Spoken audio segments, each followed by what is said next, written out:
Gejala, penyebab, penyembuhan, perawatan, dan pencegahan hernia pada anak. Hai guys, assalamualaikum. Gimana kabarnya? Semoga sehat selalu ya. Di sini aku mau sedikit sharing tentang pengalaman anakku yang dioperasi hernia saat usia 15 bulan.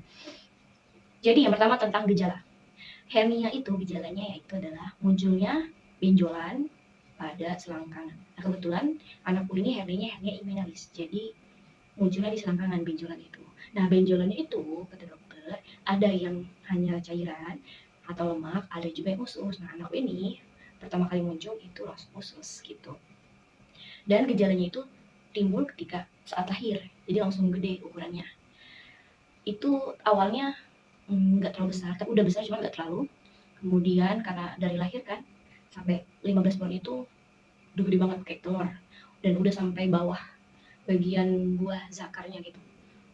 Dan awalnya cuma kayak balon kempes gitu, tapi sekarang kayak batu jadi keras kalau dipegang.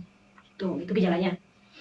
Terus penyebab hernia ini sebenarnya yang paling utama adalah kehendak Tuhan ya, karena ya memang sudah Tuhan mentakdirkan anakku ini kena hernia.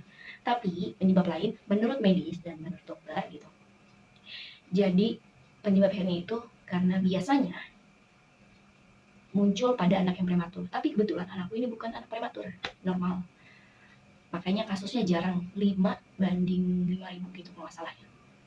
Jadi sangat jarang banget, tapi ada tapi jarang banget. Dan bisa jadi juga katanya keturunan, faktor genetik, atau juga dari pola makan ibu, pola makan aku pas lagi hamil. Kebetulan pas lagi hamil itu aku emang seneng banget makannya cuman protein nabati kayak tempe tahu, karena kan praktis gampang ya. Lagi hamil, kondisi hamil tuh nggak mau capek, jadi tempe yang simple-simple. Tapi ternyata itu nggak baik, harusnya diseimbangi antara protein, sayuran, buah-buahan, dan yang lainnya. Harus seimbang gitu. Itu penyebabnya. Jadi kata dokter kalau punya anak laki-laki, kita tahu nih kita hamil anak laki-laki, lebih banyak makan protein hewani seperti daging, ayam, ikan, telur, dan lain-lain gitu. Untuk memaksimalkan proses penurunan testisnya itu biar maksimal, sehingga penutupannya juga ketika turun testis itu secara sempurna, jadi menutup total. Nah, kalau hernia ini kan kasusnya dia tidak menutup total, jadi makanya ada lubang. Nah, karena ada lubang itu makanya lemak, cairan, atau usus itu bisa masuk ke bagian selangkangan. Itu kata dokter. Terus penyembuhan anakku ini sebenarnya udah dari mulai 1 bulan. Jadi pada saat 1 bulan itu anakku ini mulai mencoba, karena kan dengar sana sini gitu kan, mencoba untuk alternatif lain selain operasi, karena tadinya kan operasi umur 1 bulan itu, cuman ketika ambil darah itu udah 3 kali gagal terus, jadi kita mengundurkan niat untuk operasi. Kita coba alternatif lain, yaitu dengan diurut gitu, diurut di tempat deket rumah mamaku. Habis sebulan kita bolak-balik, seminggu bisa 2 sampai 3 kali bolak-balik terus selama sebulan itu, tapi nggak ada perubahan, malah tambah besar gitu kan. Jadi kita putuskan untuk berhenti. Kemudian beberapa bulan kemudian kita coba cari lagi tempat urut lain yang memang biasa menangani kasusnya itu, dan kebetulan ada nih di daerahku, ada yang terkenal bisa gitu, dan udah kesana hampir 4 kali ya, dalam selama sebulan itu seminggu sekali, tiap hari Jumat, tapi ternyata gagal juga, gak ada perubahan gitu. Jadi kita putuskan untuk berhenti, karena biasanya kalau yang berobat ke situ 2 kali itu udah sembuh gitu. Terus langsung kayak ada syaratnya itu kayak potong ayam atau apa gitu, tapi gagal, nggak berhasil. Akhirnya kita mundur, terus kita coba lagi, ada lagi informasi di daerah rumah mertuaku, dekat mertua, di situ juga ada katanya yang bisa dan udah berhasil gitu kan, ada testimoninya. Terus kita coba selama 2 bulanan kalau nggak salah, kita bolak-balik ya, tiap seminggu sekali bolak-balik ke situ untuk diurut, tapi nggak ini juga nggak ada perubahan. Makanya dia juga bingung, akhirnya kita berhenti lagi.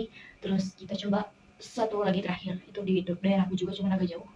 Itu ada informasi dari tukang bubur yang lewat ya, dia kebetulan katanya saudaranya juga di situ berhasil kan, nggak ini lagi, sembuh lah. Tapi kita kesana udah sebulan ya gitu, nggak ada perubahan juga.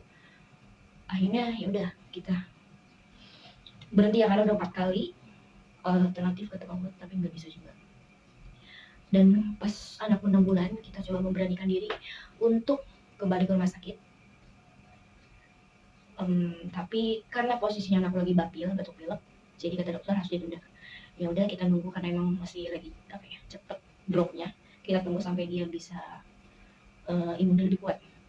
Nah itu terakhir usia 15 bulan, akhirnya kita beranikan diri untuk ke rumah sakit lagi, dan agak sedikit batuk cuma nggak terlalu, tapi kata dokter nggak apa-apa. Lalu kita jadwalkan besoknya kita langsung nginep, dirawat dulu tanggal 14-nya malam itu, terus tanggal 15-nya besoknya kita operasi. Dan sebelum operasi itu puasa 8 jam ya, nggak boleh minum, nggak boleh nenen, nggak boleh makan, dan pokoknya nggak boleh semuanya. Dan hasilnya anakku yang nangis terus sampai kecapean dan akhirnya dia tidur sendiri begitu. Terus proses operasinya itu selama 2 jaman, dan ada satu dari keluargaku yang masuk, suami, dan ada kakak suami juga yang masuk. Dan ternyata karena memang udah kelamaan ditunda untuk operasinya, ada persetujuan untuk potong usus buntu. Dan ini mengejutkan, tapi yaudah ya, demi keselamatan anak gitu kan, emang karena udah infeksi juga usus buntunya jadi harus dipotong gitu. Dan alhamdulillah udah. Tapi setelah pasca operasi itu perawatannya, kata dokter nggak boleh terlalu banyak gerak dulu selama 2 minggu, harus benar-benar dibatasi, diawasi. Jadi kita lebih banyak main itu sambil duduk gitu. Jadi nggak jalan-jalan, cuman emang karena udah bisa jalan ya anak itu, jadi dia maunya jalan, cuma kita kasih bentar, terus nggak lama kita ajak main lagi sambil duduk gitu. Tapi selama 2 minggu ini masih bengkak gitu, maksudnya belum benar-benar normal ukurannya, normal kayak anak yang lain, masih ada bengkaknya, masih agak gede. Akhirnya kita masuk lagi setelah sebulan operasi itu, kata dokter coba kita observasi selama 1 bulan, kalau memang tidak ada perubahan kita USG lagi katanya gitu. Tapi alhamdulillah setelah 2 bulan pas operasi sudah normal, lega kan. Dan ding ding ding, setelah 6 bulan pas operasi, kan Agustus operasi, terakhir kemarin bulan Februari ini, itu ternyata anakku hernianya jebol lagi. Tapi jebolnya nggak terlalu besar, lumayan ya kata dokter, sekitar 0,5 gitu, dan harus dioperasi lagi. Berat banget ya, cuman ya harus dijalani. Tapi alhamdulillahnya yang turun ini bukan usus, hanya lemak, jadi masih bisa ditunda.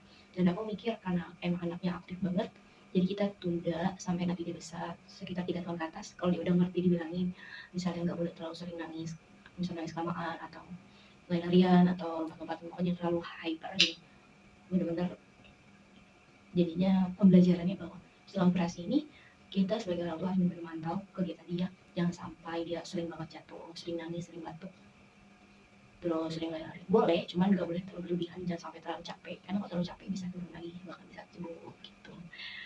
Sekian dulu cerita pengalaman anakku yang hernia, semoga bermanfaat. Wassalamualaikum warahmatullahi wabarakatuh.